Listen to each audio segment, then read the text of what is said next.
Hi అండి, welcome to my channel Aruna CSN. ఈరోజండి నేను ఒక 30 సంవత్సరాల నుంచి శ్రీ యంత్రం పూజ చేస్తున్నానండి.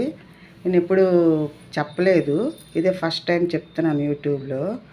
ఇది చాలా పవర్ఫుల్ అండి. అసలు మాకు ఎన్నో మంచి జరిగాయి. ఇది మంగళవారం శుక్రవారం చేసుకోవాలండి. దీనికి ఏంటంటే ఉల్లిపాయలు ఎల్లుల్లిపాయలు నీసు అది తినకూడదు. ఇది ఈ పూజ లక్ష్మీదేవికి చేసుకున్నట్టే చేసుకోవాలన్నమాట. నేను చూపెడతాను మీకు. ఇదేనండి శ్రీ యంత్రం తండి. నేను ఎప్పుడు అసలు మానేలేదు. ఎప్పుడు నేను ఎక్కడైనా మా వారి దగ్గరికి వెళ్ళినా కూడా ఎక్కడికి వెళ్ళినా తీసుకొని ఒక డబ్బాలో పెట్టి తీసుకొని వెళ్ళేదాన్నండి.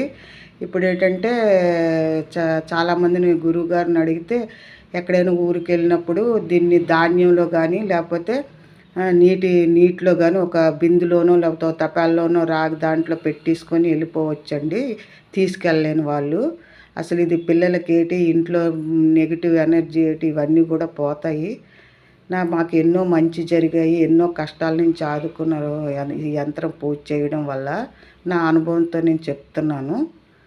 మీకు ఏదైనా ఇన్ఫర్మేషన్ కావాలంటే కామెంట్ పెట్టండి, నేను చూపిస్తాను.